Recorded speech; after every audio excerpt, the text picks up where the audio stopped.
ہر دفعہ جواب دینا ضروری نہیں ہوتا. کیوں؟ کیونکہ نقصانات بہت ہو سکتے ہیں. آپ جانتے ہیں کس پس منظر میں بات کر رہا ہوں. ایک ذرا سی بات، ایک ذرا سا غصہ، کیا ہوا؟ بڑے بڑے مسائل. شروع کہاں سے ہوتا ہے؟ تو میں. غصہ آیا، کوئی غلطی ہو گئی کسی سے، تو میں، بحث، تکرار، اور پھر اس کے بعد کیا ہوتا ہے؟ گالیاں. گالی دینا حرام. ہم تو بات بات میں گالیاں دیتے ہیں، مذاق میں بھی گالیاں دیتے ہیں. پھر غصہ آتا ہے تو کیسی کیسی گالیاں دیتے ہیں. ہمارے یہاں کیا بولتے ہیں؟ کچی کچی گالیاں دیتے ہیں اس کو. ہاں، ایسی گالی جو کسی بھی طور پر درست نہیں. گالی دینا ویسے بھی غلط. اور ایک مسلمان سامنے ہے، پیارے نبی صلی اللہ علیہ وسلم فرماتے سباب المسلم فسوق. مسلمان کو گالی دینا برا ہے، گناہ کا کام ہے، غلط کام کر رہے ہیں آپ کو گالی نہیں دینا.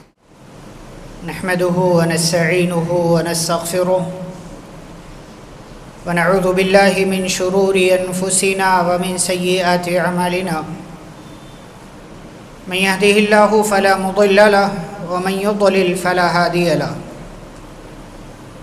وأشهد أن لا إله إلا الله وأشهد أن محمدا عبده ورسوله. يا أيها الذين آمنوا اتقوا الله حق تقاته ولا تموتن إلا وأنتم مسلمون. يا أيها الناس اتقوا ربكم الذي خلقكم من نفس واحدة وخلق منها زوجها وبث منهما رجالا كثيرا ونساء واتقوا الله الذي تساءلون به والأرحام إن الله كان عليكم رقيبا. يا أيها الذين آمنوا اتقوا الله وقولوا قولا سديدا يصلح لكم أعمالكم ويغفر لكم ذنوبكم ومن يطع الله ورسوله فقد فاز فوزا عظيما. أما بعد فإن خير الحديث كتاب الله وخير الهدي هدي محمد صلى الله عليه وسلم وشر الأمور محدثاتها وكل محدثة بدعة وكل بدعة ضلالة وكل ضلالة في النار. أعوذ بالله من الشيطان الرجيم.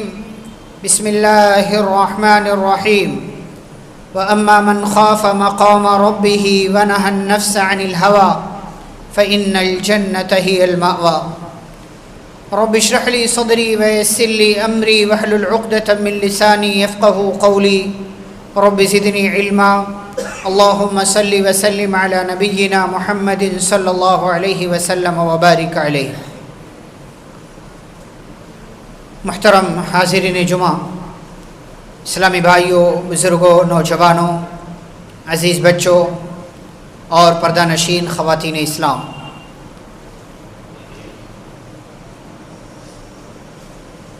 آج کے اس خطبہ جمعہ میں آپ کے سامنے ایک ایسی چیز کے حوالے سے کچھ باتیں پیش کرنا ہے جس چیز کا ہماری زندگی میں زیادہ ہونا یا ہونا بہت نقصان دیتا ہے، بہت ساری تکلیفیں دیتا ہے،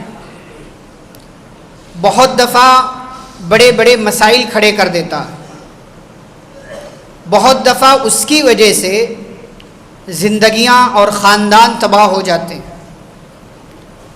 اور وہ چیز جس کے بارے میں اس خطبہ جمعہ میں ہم گفتگو کریں گے وہ ہے غصہ، غیظ و غضب. یہ ایک ایسی صفت ہے جو اللہ تعالیٰ نے ہر انسان کے اندر رکھی ہوئی ہے. ہر کسی کو غصہ آتا ہے، کسی کو جلدی آتا ہے، کسی کو دیر سے آتا ہے، کسی کو آتا ہے تو دیر سے جاتا ہے اور کسی کو آتا ہے تو جلدی چلا بھی جاتا ہے. لیکن ہر انسان کے اندر اللہ تعالیٰ نے اس کو رکھا ہوا. یہ منفی صفات میں سے وہ چیزیں جو ہونی نہیں چاہیے بہت زیادہ، لیکن ایسا بھی نہیں ہے کہ غصہ سرے سے برا ہی ہے، ایسا بھی نہیں. بعض غصہ اچھا بھی ہوتا ہے. کون سا غصہ؟ جب وہ اللہ کے دین کے سلسلے میں آئے، جب وہ اللہ کے مسئلے کے سلسلے میں آئے. پیارے رسول صلی اللہ علیہ وسلم کو بھی غصہ آتا تھا. لیکن آپ اپنی بات ہوتی تھی تو اس غصے کو نافذ نہیں کرتے تھے. غصہ آ گیا ٹھیک ہے آپ پی گئے, آپ نے اپنی ذات کے لیے کبھی اس غصے کو نافذ نہیں کیا. لیکن جب بات اللہ کی آتی تھی, اللہ کے دین کی آتی تھی, شریعت کی آتی تھی, کسی اور کے حق کی بات ہوتی تھی تو پیارے نبی صلی اللہ علیہ وسلم کو غصہ آتا تھا. جیسے ایک مثال آپ جانتے ہیں کہ ایک مرتبہ ایک بڑے خاندان کی عورت نے چوری کر لیا. اب لوگوں نے سوچا کہ بدلے میں اس کا ہاتھ کاٹا جائے گا, تو یہ ہمارے خاندان کے لیے بڑی رسوائی کی بات ہوگی. تو لوگوں نے پیارے نبی صلی اللہ علیہ وسلم کے ایک بڑے محبوب اور چہیتے صحابی تھے اسامہ بن زید رضی اللہ تعالیٰ, زید بن حارثہ رضی اللہ عنہ کے بیٹے, دونوں ہی اللہ کے نبی صلی اللہ علیہ وسلم کو بڑے محبوب تھے, پیارے تھے, چہیتے تھے, بڑے قریبی تھے. تو ان لوگوں نے اسامہ بن زید رضی اللہ تعالیٰ عنہ کو اپنا سفارشی بنا کر کے بھیجا کہ جاؤ اس عورت کے سلسلے میں نبی سے سفارش کر دو کہ نبی اس کو بخش دیں, معاف کر دیں, اس کا ہاتھ نہ کاٹا جائے. پیارے رسول صلی اللہ علیہ وسلم کے پاس وہ آئے, آپ کے سامنے بات رکھی, پیارے نبی کا چہرہ بگڑ گیا, آپ کے چہرے کی کیفیت تبدیل ہو گئی غصے کے مارے, اور آپ نے فرمایا اتشفع فی حد من حدود اللہ, تم آئے ہو سفارش کرنے اللہ کے قانون کے سلسلے میں. اللہ نے قانون نافذ کیا ہے کہ جس نے ہاتھ کاٹا اسلامی شریعت ہو, جس نے چوری کی اسلامی شریعت ہو تو اس کا ہاتھ کاٹا جائے گا. تم اللہ کے قانون کے سلسلے میں آئے سفارش کرنے. سنو, اگر فاطمہ بنت محمد نے بھی چوری کی ہوتی لقطعت یدها, تو میں اپنی بیٹی کے ہاتھ کاٹ دیتا. نبی صلی اللہ علیہ وسلم کو غصہ آیا. غصہ آنا ہمیشہ غلط نہیں ہوتا. ایسے ہی ایک مثال آپ دیکھیے, حضرت موسیٰ علیہ السلام کو اللہ تعالیٰ نے بات کرنے کے لیے, تورات دینے کے لیے کوہ طور پہ بلایا 40 دنوں کے لیے. موسیٰ علیہ السلام گئے اور جاتے ہوئے اپنی قوم میں اپنے بھائی ہارون علیہ السلام کو, جو کہ نبی تھے, اپنا ذمہ دار بنایا, قوم کا ذمہ دار بنایا کہ دیکھو میرے بعد میری قوم کی دیکھ بھال کرنا, قوم بگڑنے نہ پائے, اور قوم کی بات کسی بھی خراب اور بری چیز میں ان کی بات نہیں ماننا. موسیٰ علیہ السلام چلے گئے, اللہ تعالیٰ سے بات ہوئی, اللہ تعالیٰ نے تورات دی, تورات تختیوں میں لکھی ہوئی تھی. اور ادھر موسیٰ علیہ السلام کے جانے کے بعد سامری نے کیا کیا, ایک بچڑا بنایا, اس میں کئی کرتب کیے, کئی کمالات دکھائے, اور بنی اسرائیل سے کہا کہ دیکھو کہاں موسیٰ گئے ہیں, یہ تمہارا معبود ہے, دیکھو اس کی فلاں فلاں خوبیاں ہیں. بنی اسرائیل نے بچڑے کو معبود بنا لیا. اللہ تعالیٰ نے موسیٰ علیہ السلام کو بتایا کہ موسیٰ آپ کے آنے کے بعد آپ کی قوم کی حالت بگڑ گئی ہے, آپ کی قوم شرک کرنے لگی ہے, اللہ تعالیٰ کے ساتھ ایک بچڑے کی عبادت کرنے لگے ہیں وہ لوگ. موسیٰ علیہ السلام واپس آئے اور اللہ تعالیٰ نے ذکر کیا وَلَمَّا رَجَعَ مُوسَىٰ إِلَىٰ قَوْمِهِ غَضْبَانَ أَسِفًا, جب آئے واپس قوم کی حالت دیکھی غصہ ہوئے, افسوس کرنے لگے, اور کہا بِئْسَ مَا خَلَفْتُمُونِي مِن بَعْدِي, تم لوگوں نے میرے جانے کے بعد یہ کیا کر رکھا, پوری حالت بگاڑ رکھی ہے تم لوگ. عَجِلْتُمْ أَمْرَ رَبِّكُمْ, میں نے کہا تھا میں تمہارے رب کے پاس بات چیت کرنے کے لیے جا رہا ہوں, گفتگو کرنے کے لیے جا رہا ہوں, تم نے رب کے حکم کے سلسلے میں جلد بازی کی. یہ قوم کو ڈانٹا, اور قوم کو ڈانٹنے کے بعد اپنے بھائی ہارون جن کو اپنا نائب بنا کر کے گئے تھے, ان کی داڑھی پکڑی, داڑھی پکڑنے کے بعد گھسیٹنے لگے اور کہا کہ میرے بعد تم نے قوم کی کیا حالت کر رکھی. حضرت موسیٰ علیہ السلام نے اپنے بھائی ہارون کو ڈانٹا. ہارون علیہ السلام نے کہا یبن امہ ان القوم استضعفونی وکادوا یقتلوننی فلا تشمت بی الاعداء ولا تجعلنی مع القوم الظالمین. کہا میری ماں کے بیٹے, میری قوم نے مجبور کر دیا تھا, کمزور بنا دیا تھا, اگر میں ان کی بات نہیں مانتا تو وہ لوگ مجھے مار دیتے, لہذا آپ میرے اوپر غصہ ہو کر کے میری قوم کو ہنسنے کا, خوش ہونے کا موقع مت دیجئے, اور مجھے ظالموں کے ساتھ مت سمجھیے. موسیٰ علیہ السلام نے غصہ کیا کیونکہ بات اللہ کی تھی, بات دین کی تھی, بات شریعت کی تھی, بات لوگوں کے توحید سے مڑ کر کے، توحید سے دور ہو کر کے شرک میں مبتلا ہو جانے کی تھی. اس لیے موسیٰ علیہ السلام نے غصہ کیا. گھروں میں بگاڑ آئے تو غصہ کر سکتے ہیں آپ کہ آپ کے گھر کی بچی پردہ نہیں کرتی ہے، آپ کے گھر کی عورتیں عجیب عجیب انداز کے کپڑے پہنتی ہیں، آپ کا لڑکا غیر شرعی چیزوں میں ملوث ہے، یا آپ کا کوئی جاننے والا، آپ کا کوئی قریبی، آپ کا کوئی دوست کسی غلط عادت میں ملوث ہے، آپ اس پر غصہ کیجئے. غصہ کرنا غلط نہیں، لیکن عام حالات میں جس غصے کو شریعت نے ناپسند کیا ہے اس کی بات ہم کر رہے ہیں کہ جس کی وجہ سے بہت بڑے بڑے مسائل ہو جاتے ہیں. مسائل کیا ہوتے ہیں؟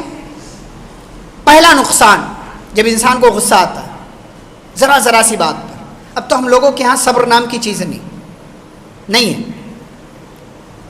ذرا سی بات ہوئی، غصہ آ گیا ہم کو، پھر کیا کرتے ہیں؟ کسی کا پیر ہمارے چپل پر پڑ گیا، بعض دفعہ ہم بگڑ جاتے ہیں، ہاتھ لگ گیا بگڑ جاتے ہیں،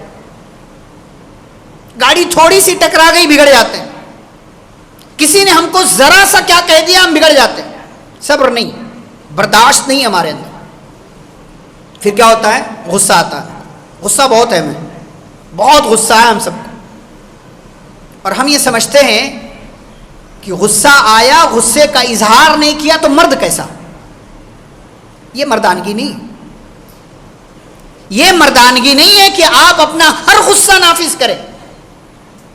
پیارے نبی صلی اللہ علیہ وسلم اپنی ذات کے لیے کبھی کسی کو پلٹ کر جواب تک نہیں دیا. لوگ غصہ دلاتے تھے، اکساتے تھے، کیا کیا نہیں کہتے تھے آپ کو غصہ نہیں آتا تھا؟ انسان تھے آپ صلی اللہ علیہ وسلم، بشر تھے، غصہ آتا تھا آپ کو، لیکن آپ نے کبھی بھی اس غصے میں پلٹ کر سامنے والے کو جواب نہیں دیا، کیونکہ بات اپنی ذات کی تھی. ہر دفعہ جواب دینا ضروری نہیں ہوتا. کیوں؟ کیونکہ نقصانات بہت ہو سکتے ہیں. آپ جانتے ہیں کس پس منظر میں بات کر رہا ہوں. ایک ذرا سی بات، ایک ذرا سا غصہ، کیا ہوا؟ بڑے بڑے مسائل. شروع کہاں سے ہوتا ہے؟ تو میں. غصہ آیا، کوئی غلطی ہو گئی کسی سے، تو میں، بحث، تکرار، اور پھر اس کے بعد کیا ہوتا ہے؟ گالیاں. گالی دینا حرام. ہم تو بات بات میں گالیاں دیتے، مذاق میں بھی گالیاں دیتے. پھر غصہ آتا ہے تو کیسی کیسی گالیاں دیتے ہیں. ہمارے یہاں کیا بولتے ہیں؟ کچی کچی گالیاں دیتے اس کو. ہاں، ایسی گالی جو کسی بھی طور پر درست نہیں. گالی دینا ویسے بھی غلط. اور ایک مسلمان سامنے ہے، پیارے نبی صلی اللہ علیہ وسلم فرماتے سباب المسلم فسوق. مسلمان کو گالی دینا برا ہے، گناہ کا کام ہے، غلط کام کر رہے ہیں آپ کو گالی نہیں دینا. تو یہیں سے بات شروع ہوتی، گالی دینا شروع ہوتی. یہ بھی گالی، وہ بھی گالی، یہ بھی. پیارے نبی صلی اللہ علیہ وسلم فرماتے من الکبائر شتم الرجل والدیہ. کبیرہ گناہوں میں سے گناہ کہ آدمی اپنے ماں باپ کو گالی دے. پوچھا گیا وَهَلْ يَسُبُّ الرَّجُلُ وَالِدَيْهِ. اللہ کے نبی آپ کیا بات کر رہے ہیں؟ انسان اپنے ماں باپ کو کہاں گالی دیتا ہے؟ کیا ایسا بھی ہوتا ہے؟ پیارے نبی صلی اللہ علیہ وسلم نے فرمایا ہاں، يَسُبُّ أَبَا الرَّجُلِ فَيَسُبُّ أَبَاهُ وَيَسُبُّ أُمَّهُ فَيَسُبُّ أُمَّهُ. ایک آدمی دوسرے کے باپ کو گالی دیتا ہے، وہ پلٹ کر اس کے باپ کو گالی دیتا ہے. یہ اس کی ماں کو گالی دیتا ہے، وہ پلٹ کر اس کی ماں کو گالی دیتا ہے. تو بھائی آپ اپنے ماں باپ کو گالی دینے کی وجہ بن رہے، یہی تو ماں باپ کو گالی دینا ہوا. پیارے نبی صلی اللہ علیہ وسلم نے مثال دے کر کے سمجھایا کہ انسان گالیاں دیتا، اپنے ماں باپ تک کو گالی دیے جانے کا سبب بنتا ہے. یہ صرف کس وجہ سے ہوتا ہے؟ غصے کی وجہ سے. دوسرا نقصان، پھر لڑائی ہوتی، جھگڑا، جبکہ جھگڑا اچھی چیز نہیں. پیارے نبی صلی اللہ علیہ وسلم نے، ہماری شریعت نے جھگڑے کو پسند نہیں کیا کسی بھی صورت میں. بات دو مسلمانوں کی ہو تو کہا کہ ان دونوں کے درمیان صلح کرا دو. آج تو ہم مزے لیتے ہیں، ویڈیو بناتے ہیں، سوشل میڈیا پر ڈالتے ہیں. مطلب دو لوگوں کا جھگڑا کرنا ہمارے لیے انٹرٹینمنٹ ہو گیا، سرکس ہو گیا ہمارے لیے. اتنی بھی انسانیت ہم میں نہیں رہ گئی ہے. اور یہ صرف مسلمانوں کی بات نہیں ہے، پورا کا پورا معاشرہ اسی حمام میں، سارے لوگ اسی حمام میں، سب یہی کام کر رہے ہیں. بھئی آپ کسی دو لڑنے والے کے جھگڑے کو چھڑا نہیں سکتے تو ویڈیو بنا کر اسے سوشل میڈیا پر کیوں ڈال رہے ہیں؟ تاکہ آپ فیمس ہو جائیں، مشہور ہو جائیں، آپ کی ویڈیو چل جائے. کتنی غلط بات ہے یہ. پھر وہ لڑائی اور جھگڑا پھر وہ ماننے کے لیے تیار نہیں. وجہ کیا ہے؟ غصہ. چھڑائے جا رہے لوگ، چھڑائے جا رہے، پلٹ کر آ رہا ہے، ادھر سے بھاگ کر آ رہا ہے، ادھر سے، حالت خراب ہے. پھر بھی غصے کے مارے کیا ہے؟ پھول کر میڈک بنا ہوا، نہیں اسے برداشت نہیں ہو رہا. پھر وہ لڑائی اور جھگڑا. پھر کیا ہوتا ہے؟ بات گھر کی ہو، غصہ کیا ہوتا ہے؟ گھر کے اندر کیا کرتا ہے؟ ایک غصہ 20 سال 25 سال کے رشتے کو توڑ کر کے رکھ دیتا ہے. گھر کا غصہ، میاں بیوی کے درمیان کا. کتنے ہمارے ہاں کیس آتے ہیں، سوال ہوتا ہے کہ غصے میں طلاق دے دیا. بات کیا تھی؟ چھوٹی سی. ہمارے یہاں ایسا ہو گیا ہے کہ کھانے میں نمک زیادہ ہو گیا تو غصہ آتا ہے انسان. کائے کا غصہ بھائی؟ کھانے میں نمک زیادہ ہو گیا تو غصہ کس بات کا؟ انسان نہیں بنایا، انسان نے بنایا. غلطی ہو سکتی ہے، کسی دن کچھ ٹائم پر آپ کو نہیں ملا، کس بات کا غصہ؟ بھائی آپ ناراضگی تھوڑی سی دکھا لو، لیکن غصہ اچھی چیز نہیں ہے. ناراض ہونا اپنی جگہ درست ہے. پیارے نبی صلی اللہ علیہ وسلم بھی ناراض ہوئے اپنی بیویوں سے، ناراض ہوئے آپ صلی اللہ علیہ وسلم کئی موقعوں پر. ناراض ہونا درست ہے، یہ محبت کا تقاضا بھی ہے کہ دو محبت کرنے والے ناراض ہو. لیکن یہ کسی طور سے درست نہیں ہے کہ محبت کرنے والوں کے درمیان غصہ اس حد تک آ جائے کہ شوہر طلاق کی بات کرے اور عورت خلا کا مطالبہ کرے. یہ درست نہیں. آپ اپنی انا کی تسکین کے لیے ایک پورے خاندان کو، ہستی بستی فیملی کو داؤ پر لگا رہے ہیں. کس وجہ سے؟ کیونکہ غصہ آ گیا. سبحان اللہ، کتنی بری چیز ہے کہ غصے کی وجہ سے طلاق ہو گئی. پھر کیا ہوتا ہے؟ بندے کا غصہ ٹھنڈا ہوتا ہے تو احساس ہوتا ہے یار غلط کر دیا، طلاق دے دیا، غلط کر دیا. اب دوسرے بھائیوں کے ہاں تو مسئلہ ہی نہیں ہے بھائی، ایک مجلس کی 3 طلاق، چلو سائڈ، ہاں سائڈ ہو جاؤ. اب تم دونوں اکٹھا نہیں ہوتے. پھر ان کے ہاں کیا چلتا ہے؟ حلالہ، جو حرامہ ہے، حلالہ چلتا ہے. کیا کرتے ہیں؟ اسی عورت کو جس کے ساتھ پچھلے کئی سال گزار چکا ہے بندہ، دوبارہ سے اپنی زوجیت میں لینے کے لیے کیا کرتا ہے؟ کسی غیر مرد کے پاس بھیجتا ہے. لوگوں کی غیرت کیسے گوارا کرتی؟ اچھا جو غیرت مند ہوتے ہیں وہ سوچتے ہیں یار یہ راستہ تو ٹھیک نہیں، یہ تو درست نہیں ہے. پھر وہ کہاں آتے ہیں؟ اہل حدیثوں کے پاس. ہاں ان کو پتا ہے کہ راستہ ہے، حدیث ہے، شریعت میں ہے کہ ایک مجلس کی 3 طلاق نبی صلی اللہ علیہ وسلم کے زمانے میں، ابو بکر صدیق کے زمانے میں، عمر فاروق رضی اللہ تعالیٰ عنہ کے زمانے کے شروع کے 2 سال میں ایک مجلس کی 3 طلاق ایک ہوتی تھی. پھر جب لوگوں نے زیادہ طلاق دینا شروع کر دیا تو حضرت عمر نے قانون نافذ کر دیا کہ دیکھو بھائی جو زیادہ طلاق دے گا ایک مجلس میں 3 تو 3 مانی جائے گی. وہ تھوڑے ٹائم کے لیے تھا، تھوڑے ٹائم کے لیے. اس کو ہمارے بھائیوں نے پکڑ لیا اور پھر نہ جانے کہاں سے حلالہ بھی لے کر کے آ گئے. نبی صلی اللہ علیہ وسلم نے کیا فرمایا؟ لعن اللہ المحلل والمحلل له. اللہ کی لعنت ہو حلالہ کرنے والے پر اور اس پر بھی لعنت ہو جس کے لیے حلالہ کروایا جا رہا. تو بیچارہ پچھتا رہا ہے. کیوں؟ غصے کی وجہ سے. غصے کی وجہ سے طلاق ہو گئی. غصے کی وجہ سے اب بیوی دوسرے مرد کے پاس جائے گی. اگر وہاں نہیں تو بیچارہ شرمندہ ہو کر کے کسی طریقے سے اہل حدیث علماء کے پاس آئے گا. مفتی صاحب ایک مسئلہ ہو گیا ہے، غصے میں بیوی کو طلاق دے دیا، کوئی راستہ ہو تو بتا دو. دیا بھائی کیوں؟ یہ غصہ کیوں؟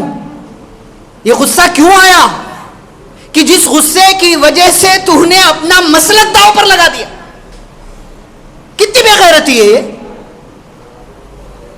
کہ بھئی ساری چیزوں میں آپ اپنا اپنا دیکھ رہے ہو. غصے کی وجہ سے آپ نے طلاق دے دیا تو آپ بھاگ کر کے وہاں آ رہے ہو جس مسلک کو کہیں نہ کہیں آپ کا ضمیر، آپ کے اندر کی آواز بھی صحیح سمجھ رہی ہے. بہرحال وہ دوسری بات، یہ غصے کی وجہ. ایک اور نقصان کیا ہوتا ہے؟ غصے میں آ کر کے انسان دوسرے پر ظلم کرتا ہے. طاقتور ہے کوئی، غصہ آ گیا تو کیا کرتا ہے؟ سامنے کمزور ہے دبا دیتا، کچل دیتا، پیس کر رکھ دیتا. اس کی زمین پر قبضہ کر لیتا ہے اور اس کے خاندان کے ایسی تیسی کر کے رکھ دیتا ہے.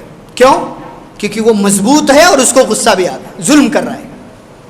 اور پیارے نبی صلی اللہ علیہ وسلم فرماتے ہیں ظلم ایسا گناہ ہے جس کی سزا اللہ بندے کو, ظالم کو اسی دنیا میں دے دیتا ہے. وہاں تو ہے ہی ہے لیکن یہاں بھی دیتا ہے.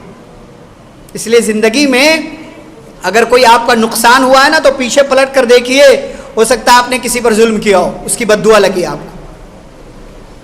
آپ بیمار ہو گئے ہیں نا تو پیچھے پلٹ کر دیکھیے, ہو سکتا ہے آپ نے کسی کو ستایا ہو, غصے میں کسی کے ساتھ غلط کیا ہو. جائیے معافی مانگیے اس سے, معافی مانگیے اس سے. غصے کا ایک نقصان کیا ہوتا ہے؟ پھر مسئلہ آتا ہے آخری, انسان قتل تک کر دیتا غصے, قتل. حالیہ واقعات میں آپ جانتے ہیں ایک غصہ اور پورے ایک انسان کا قتل.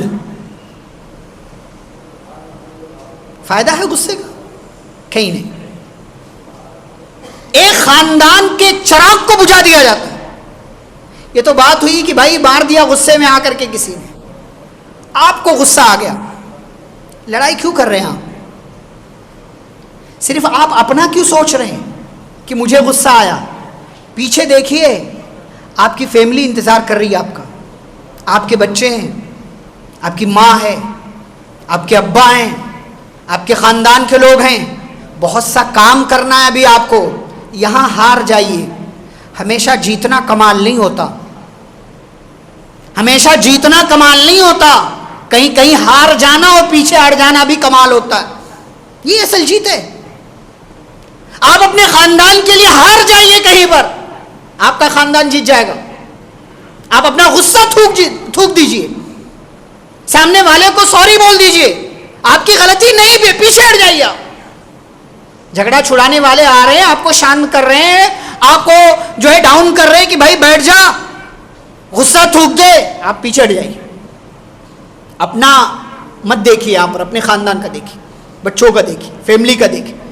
کیونکہ یہ غصہ نا ہو سکتا ہے آپ کو بہا کر لے کر چلا جائے, ہو سکتا ہے آپ کی زندگی ختم کر دے, ہو سکتا ہے آپ کا نقصان ہو جائے, ہو سکتا ہے آپ اپنے جسم کا کوئی حصہ کھو دیں اس غصے کی وجہ سے لڑائی اور جھگڑے میں. اس لیے پیچھے ہٹ جائیے. یہ ایک نقصان ہوتا ہے. ایک اور نقصان کیا ہے؟ بعض دفعہ باپ جو ہوتا ہے نا وہ بہت غصے والا ہوتا ہے. پھر وہ کیا کرتا ہے؟ اپنے غصے کو ہمیشہ اوپر رکھتا ہے اور بچوں پر بلا وجہ کی سختی کرتا ہے. پھر ایسا باپ بچوں کی نظروں میں باپ کا درجہ نہیں رکھ پاتا. بہت باپ ایسے ہوتے, بہت سارے, ایسی بہت ساری مثالیں ہمارے سامنے کہ باپ نے بلا وجہ کی سختی کی بچوں پر. سختی کرنا غلط نہیں, بلا وجہ. وہ چاہتا کہ میں آؤں تو سارے لوگ شانت ایک کونے میں دبک کر بیٹھ جائیں. ایسا مزاج نہیں چاہیے شریعت. ہر بات پر غصہ, محبت سے مسکرا کر. کتنے باپ ایسے اپنی اولاد سے بات نہیں کی آج تک. اور کئی دفعہ میں کہتا ہوں کہ خوشی کے موقع پر بھی اپنے بچوں کو گلے نہیں لگاتا. یہ دوریاں ہیں. وہی باپ اپنے دوستوں کو, ساتھیوں کو یہاں وہاں گلے لگ رہا ہے, بچوں کو گلے نہیں لگا رہا ہے. کیوں؟ اس کا مزاج ایسا. تو بلا وجہ کی سختی اور غصہ باپ اور اولاد کے درمیان دوری پیدا کر دیتی. ایک اور نقصان کیا ہوتا ہے؟ بعض دفعہ آپ دیکھتے ہیں, سنتے بھی, کہ استاذ اور طالب علم, ٹیچر اور اسٹوڈنٹ کے درمیان بعض دفعہ استاد بہت ظالم ہوتا ہے. چاہے وہ مدارس ہوں یا کالجز ہوں, اسکولز ہو, یونیورسٹیز ہو. اب تو قانون بن گیا کہ مارنا نہیں ہے, تو بہت ساری ایسی چیزیں ہیں.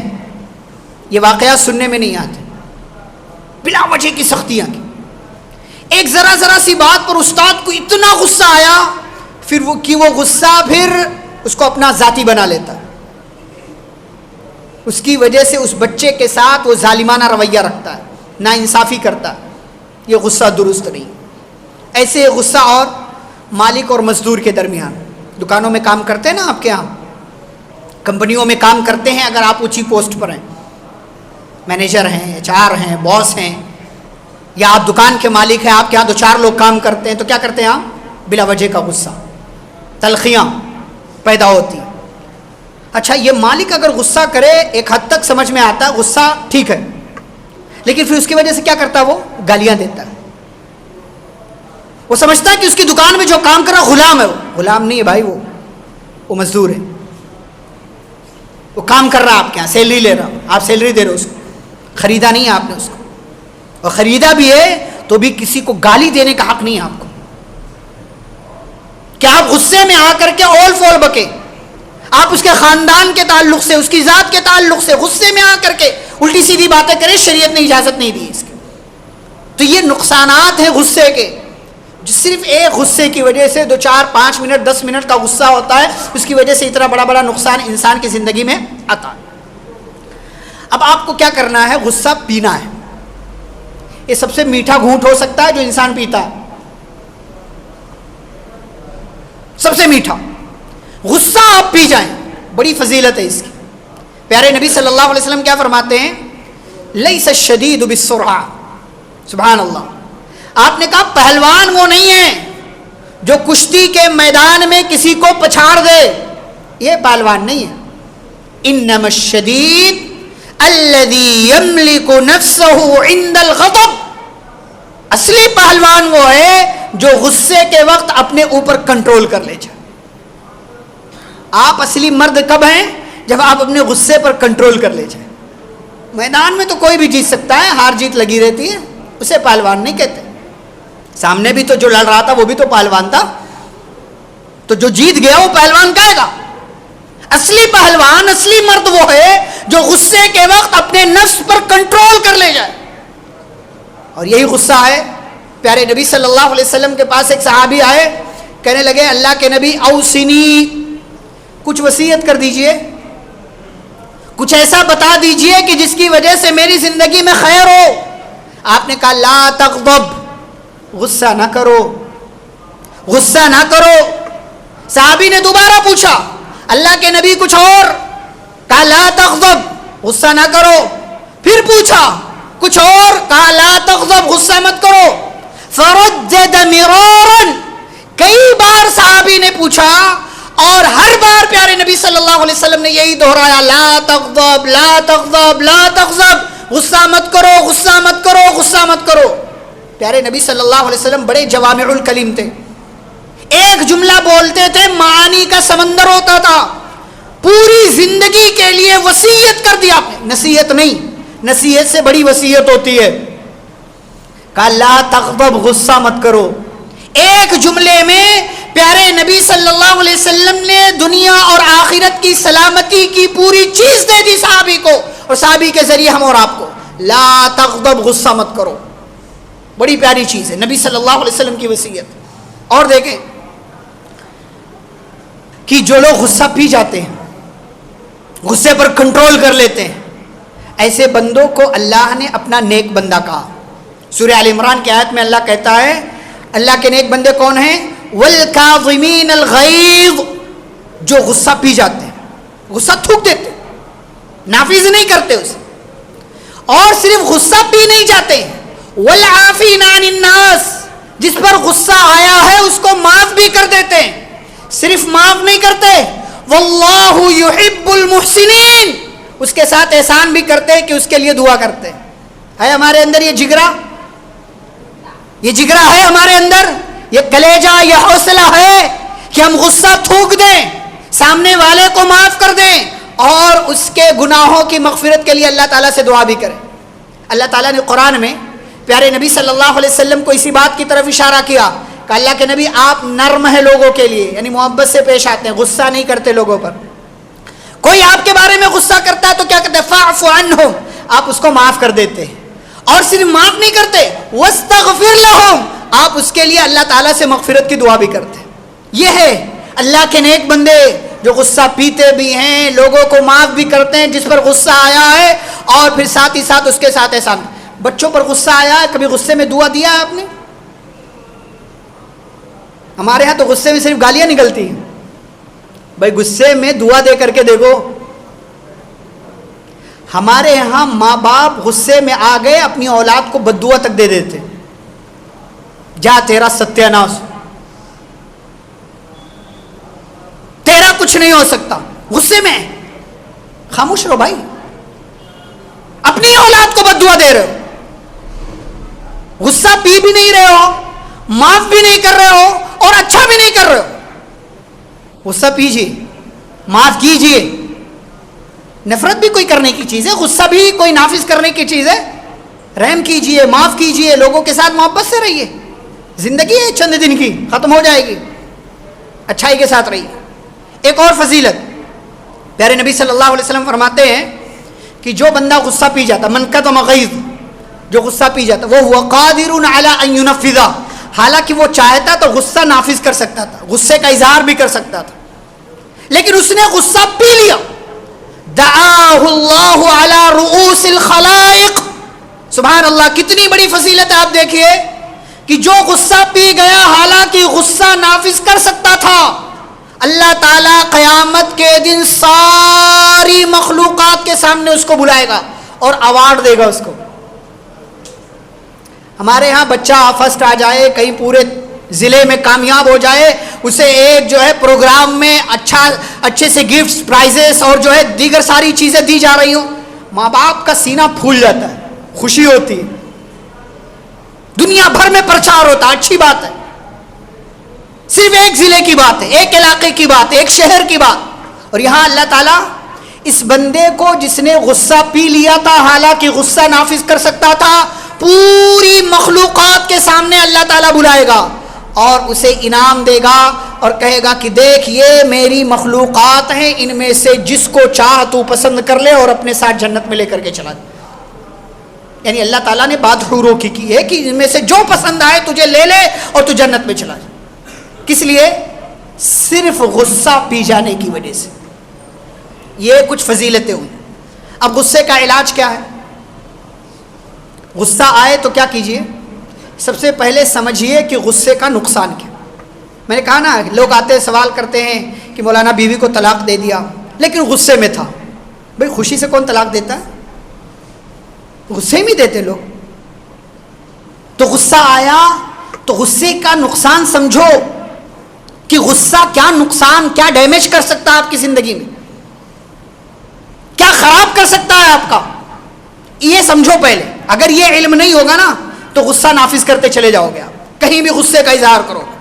دوسرا علاج، خاموش رہو. خاموش رہو. اذا غضب احدکم فلیسکت. نبی صلی اللہ علیہ وسلم نے فرمایا جب تم میں سے کسی کو غصہ آئے تو بولے نہیں، خاموش. خاموش رہو، کچھ بولنا نہیں، تھوڑی دیر خاموش رہو. اچھا خاموش نہیں رہا جاتا، کچھ بولنا ہی ہے تو اچھا بول لو نا. من كان يؤمن بالله واليوم الآخر فليقل خيرا او ليسكت او ليصمت. کہا جس کا ایمان اللہ اور قیامت پر، اسے چاہیے کہ بولے تو اچھا بولے ورنہ خاموش رہے. بولے تو اچھا بولے ورنہ خاموش رہے. تو آپ پہلے جانیے کہ غصے کا نقصان کیا ہو سکتا ہے، یہ علاج. نمبر 2، آپ خاموش رہیے. نمبر 3، اگر بولنا ہی ہے تو اچھا بولیے، سامنے والے کو دعا دے. ابھی آپ دیکھیے غصے میں کسی کو سامنے والے کو دعا دے دے، وہ سوچنے پر مجبور ہو جائے گا، یار میں غصہ کر رہا ہوں اس پر، اس کو بھی غصہ آ رہا اور دعا دے رہا مجھے، ٹھنڈا ہو جائے گا غصہ. تو بولنا ہے تو اچھا بولیے. چوتھا علاج کیا ہے؟ شیطان سے اللہ کی پناہ مانگیے. 2 لوگ جھگڑ رہے تھے، پیارے نبی صلی اللہ علیہ وسلم کو پتہ چلا تو آپ نے کہا کہ میں ایک ایسا جملہ جانتا ہوں کہ اگر یہ بندہ کہہ لے تو اس کا غصہ ٹھنڈا ہو جائے گا. کیا جملہ ہے وہ؟ اعوذ باللہ من الشیطان الرجیم. میں اللہ کی پناہ چاہتا ہوں مردود شیطان سے. کیوں؟ غصہ شیطان کی طرف سے آتا ہے. آپ نے جب اللہ کی پناہ میں خود کو دے دیا شیطان مردود سے تو پھر کیا ہوگا؟ آپ کا غصہ ٹھنڈا ہو جائے گا. صحابی نے کیا، غصہ ختم ہو گیا ان کا. تو اللہ کی پناہ مانگیے مردود شیطان سے. 5واں کام کیا ہے؟ وضو کر لیجیے. وضو کر لیجیے، کیونکہ غصہ شیطان کی طرف سے، شیطان کو آگ سے پیدا کیا گیا. آپ وضو کر لیں گے تو پھر کیا ہوگا؟ آپ کا غصہ ٹھنڈا ہو جائے گا. ایک صحابی کو غصہ آیا، انہوں نے جا کر کے وضو کر لیا، ان کا غصہ ٹھنڈا ہو گیا. وضو کر لیجیے. ایک اور علاج کیا ہے؟ اگر آپ کھڑے ہیں بیٹھ جائیے، کیفیت بدل لیجیے. کھڑے ہیں تو بیٹھ جائیے، بیٹھے ہیں تو لیٹ جائیے، غصہ ٹھنڈا ہو جائے گا تھوڑی دیر. یا آپ کو کنٹرول ہی نہیں ہو رہا، نہیں بھائی بہت غصہ ہے مجھے، بیٹھ گئے پھر بھی نہیں کنٹرول ہو رہا تو کیا کیجئے؟ جہاں آپ ہیں وہ جگہ چھوڑ کر چلے جائیے، باہر چلے جائیے، ہٹ جائیے وہاں سے، دوسری جگہ شفٹ ہو جائیے، آپ دوسری طرف نظروں سے اوجھل ہو جائے، جس پر غصہ آیا ہے آپ کو اس کی نظروں سے ہٹ جائیے آپ. تھوڑی دیر میں غصہ شانت ہو جائے گا، ٹھنڈا ہو جائے گا. اور آپ کو پتہ ہے بس غصہ تھوڑی دیر کا ہوتا ہے لیکن نقصان بہت دیر کا کرتا ہے، بہت دیر کا، بلکہ کبھی کبھی پوری زندگی کا. اس لیے یہ 4-5 منٹ کا غصہ، یہ اس کا کوئی فائدہ نہیں ہے بھائی، کوئی فائدہ نہیں. دو باتیں ہیں جو بڑی اہم بات ہے. ایک بات یہ کہ اگر آپ کو غصہ آ رہا ہے نا تو غصے میں کبھی بھی کوئی فیصلہ مت کیجیے، کبھی نہیں. ابلتے پانی میں چہرہ نظر نہیں آتا، تمہارا غصہ جب اترے تو فیصلہ کرنا. کبھی جب پانی ابل رہا ہو چہرہ آپ دیکھ سکتے؟ کبھی نہیں دیکھ سکتے آپ. ایسے ہی غصہ ہے، غصے میں آپ کبھی بھی صحیح فیصلہ نہیں کر سکتے. جب غصہ اترے تب فیصلہ کرنا. کسی کہنے والے نے کہا خوشی میں کوئی وعدہ مت کیجئے اور غصے میں کوئی فیصلہ مت کیجئے. اس لیے کہ انسان بہت خوش ہوتا ہے تو کیا بڑے بڑے وعدے کر لیتا ہے، یہ کروں گا وہ کروں گا، پھر کچھ نہیں کرتا. وہ خوشی میں وعدہ کیا تھا اور غصے میں تھا تو کیا کیا؟ بڑا بڑا فیصلہ کر لیا. جب غصہ ٹھنڈا ہوتا ہے ارے یار یہ کیا کر دیا. تو غصے میں کبھی فیصلہ مت کیجیے. اور دو خوبیاں اپنے اندر پیدا کیجیے. دو خوبیاں کیا ہیں؟ پیارے نبی صلی اللہ علیہ وسلم کے پاس بحرین سے کچھ لوگ ملنے کے لیے آئے، جماعت کی شکل میں. جماعت مطلب یہ آج والی جماعت نہیں، اس کو وفد کہتے ہیں عربی میں. آتے تھے، کئی علاقوں سے لوگ ملنے کے لیے آتے تھے، عبادت کے لیے نہیں، ملنے کے لیے. آپ صلی اللہ علیہ وسلم کے پاس پہنچے، جو ان کو پوچھنا تھا، جو مسئلہ تھا سب رکھا، آپ نے جواب دیا، ساری چیزیں کی آپ نے. انہی میں ایک صحابی تھے جن کے چہرے پر کچھ زخم تھا. وہ پیچھے پیچھے رہ رہے تھے کہ کہیں کوئی چہرہ نہ دیکھ لے، اچھا نہیں لگے گا، یہ وہ چھپ رہے تھے. پیارے نبی صلی اللہ علیہ وسلم نے دیکھا، بلایا ان کو اور آپ نے کیا کہا ان سے؟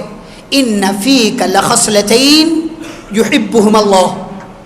دیکھو تمہارے اندر دو خوبیاں ایسی ہیں جو اللہ کو بڑی پسند ہے، بہت پسند، اور یہ ہمیں ہمارے اندر ہونی چاہیے. دونوں خوبیاں کہا، دو خوبیاں ایسی ہیں جو اللہ تعالیٰ کو بڑی پسند ہے اور تمہارے اندر ہیں. کیا کیا؟ الحلم والانات. وہ ہندی والا انات نہیں. ایک خوبی الحلم. حلم مطلب اللہ تعالیٰ کا اسی سے ایک نام ہے الحلیم. کیا مطلب ہوتا ہے؟ صبر کا بالکل اعلیٰ لیول، برداشت کرنے والا، کچھ بھی ہو جائے برداشت بہت ہے بندے کی. ہماری زندگی میں نہیں ہے، ہمیں تو برداشت کرنا ہی نہیں آتا. میں نے کہا نا، ہم کو غصہ آئے تو ہم کو لگتا نہیں، غصہ آ گیا تو نافذ کرنا ہے. مرد کیسا بھائی؟ یہ نہیں، یہ اللہ کی صفت نہیں ہے. اللہ کو بھی غصہ آتا ہے، پتہ ہے آپ کو، اللہ کو غصہ آتا ہے. لیکن اللہ تعالیٰ نے اپنی رحمت کو، اپنی حلم کی صفت کو اپنے غصے پر غالب رکھا، اونچا ہے. اسی لیے اللہ کہتا ہے یہ لوگ جو گناہ کرتے ہیں نا، شرک کر رہا بندہ اللہ کے ساتھ، اللہ کو غصہ نہیں آتا؟ آتا ہے. لیکن کیا اللہ اپنا غصہ نافذ کرتا ہے؟ نہیں کرتا. اگر اللہ ہر گناہ پر پکڑنے پر آئے نا، ہر گناہ پر غصے کا اظہار کرے، ما ترک علیہا من دابہ، زمین پر کوئی چلتا پھرتا نظر نہیں آئے گا. یہ جو ہم اپنی اولاد پر تھوڑی سی بات پر غصہ کر لیتے ہیں نا، اگر ہمارا رب ہماری بات پر غصہ کر لے تو ہم چلتے پھرتے نظر نہیں آئیں گے. الحلیم کی صفت پیدا کیجیے اپنے اندر. برداشت، برداشت کیجیے چیزیں. ہر جگہ اظہار کرنا ضروری نہیں ہے، ہر جگہ غصے کو نافذ کرنا ضروری نہیں ہے. غلط اور لایانی چیزیں اپنی زبان سے بکنا ضروری نہیں ہے، جھگڑا کرنا ضروری نہیں ہے. شریعت کہتی ہے غصہ آ جائے تو اس پر کنٹرول کیجیے. دوسری صفت کیا ہے؟ والانات. انات کہتے ہیں کسی بھی کام کو اس کے وقت پر کرنا، ٹھہر ٹھہر کر کرنا، سلیقے سے کرنا، جلد بازی نہیں کرنا، دیری نہیں کرنا. ہمارے ہاں لوگ کیا کرتے ہیں، کوئی بھی کام کرتے تو جلدی کرتے ہیں، یا کوئی بھی کام کرتے تو ایک دم دیر سے کرتے ہیں. کہتے ہیں بہت ٹائم، بہت ٹائم، بہت ٹائم. پھر کیا ہوتا ہے؟ پھر ایک دم لاسٹ ٹائم آ جاتا ہے، پھر فٹافٹ کرتے ہیں. پھر فٹافٹ کے چکر میں کیا ہوتا ہے؟ بہت سارا نقصان کر لیتے ہیں. تو آپ صلی اللہ علیہ وسلم نے کیا فرمایا؟ تمہارے اندر دو خوبیاں ایسی ہیں جو اللہ کو بڑی پسند ہیں. جو آج کے ہمارے موضوع کے حساب سے پہلی خوبی کیا تھی ان کے اندر؟ برداشت کرنا، تحمل، صبر کا بالکل اعلیٰ لیول، صبر کا بالکل اعلیٰ لیول. بھائی آپ کو راستے میں کہیں غصہ آیا، محبت سے بات کر کے آپ سائڈ ہو جائیے. غصہ کرنا ضروری نہیں ہے. آپ کو گھر میں غصہ آ رہا, غصے کو نافذ کرنا ضروری نہیں. بڑا عجیب مسئلہ ہے, جہاں اللہ کے دین کی بات آئے وہاں ہمیں غصہ نہیں آتا, لیکن جہاں بات اپنی ذات کی آ جائے تو انا پرستی ہم پر اتنی غالب ہے, ہماری ناک, ہماری انا, ہمارا مزاج, ہمارا غصہ, فوراً ہم غصے کا اظہار کرتے ہیں. گھر میں کیا چل رہا ہے, کیا خرابیاں ہیں, کیا برائیاں ہیں, کیا خباثتیں, اس پر نگاہ نہیں ہے, لیکن ہاں ہمارے مزاج کے حساب سے کچھ غلط ہو گیا تو ہم فوراً جو ہے ریئیکشن دینا چاہتے ہیں, فوراً غصے کا اظہار کرنا چاہتے ہیں. خلاصہ کلام کیا ہے میرے بھائیوں اور بزرگوں, زندگی کے اندر ہم اور آپ زندگی گزاریں اور ایک اچھا انسان, ایک اچھا مسلمان بن کر کے زندگی گزاریں. اور غصہ آنا یہ فطری چیز ہے, لیکن غصے پر کنٹرول کر لے جانا, غصہ پی جانا, یہ اصلی مرد کی, اصلی پہلوان کی نشانی ہے, جیسا کہ پیارے نبی صلی اللہ علیہ وسلم نے بیان فرمایا ہے. اور یاد رہے کہ غصہ بہت سارے نقصانات کر سکتا ہے زندگی کے اندر بھی, مالی نقصان, جسمانی نقصان, زندگی کا نقصان, فیملی اور خاندان کا نقصان, اور بہت سارے نقصانات ہو سکتے ہیں. اس لیے غصے پر کنٹرول کیجئے, اپنے آپ کو قابو میں رکھیے, اللہ اور اس کے رسول صلی اللہ علیہ وسلم کی تعلیمات پر عمل کیجئے. بولنا ہے تو اچھا بولیے, ورنہ خاموش رہیے. غصہ آئے تو بیٹھ جائیے, اعوذ باللہ پڑھ لیجئے, وضو کر لیجئے, لیٹ جائیے, نہیں تو وہاں سے ہٹ جائیے, باہر چلے جائیے. اس طریقے سے آپ اپنے غصے کے نقصانات سے اپنے آپ کو بچا سکتے ہیں. دعا ہے اللہ رب العالمین سے, اللہ ہم سبھی کو اس جیسی تمام تر بری صفات اور بری چیزوں سے بچنے کی توفیق عطا فرمائے. اللہ تعالی ہم سبھی کی زندگیاں سلامت رکھے, اللہ تعالی ہم سبھی کی حفاظت فرمائے, ہم سبھی کو اللہ تعالی امن و امان کے ساتھ زندگی گزارنے والا بنائے, ہم سبھی کو اللہ رب العالمین نیکیوں کا کام کرنے اور برائیوں کے کام سے بچنے کی توفیق عطا فرمائے. ہمارے درمیان جو بیمار ہیں اللہ انہیں شفاء کاملہ عاجلہ عطا فرمائے, جو مصیبت اور پریشانی میں ہیں اللہ ان کی مصیبتیں اور پریشانیاں دور فرمائے, جو بے اولاد ہیں اللہ انہیں صاحب اولاد بنائے, جو کل تک زندہ تھے آج نہیں ہیں اللہ ان سب کی قبروں کو نور سے بھر دے, انہیں جنت الفردوس میں داخلہ نصیب فرمائے, اور جو زندہ ہیں اللہ ہم سبھی کو جب تک دنیا میں زندہ رکھے اسلام اور ایمان پر زندہ رکھے, خاتمہ ہو تو خاتمہ بالخیر ہو. وصلی اللہ تعالی علی نبینا محمد وعلی آلہ واصحابہ اجمعین. ربنا تقبل منا انک انت السمیع العلیم.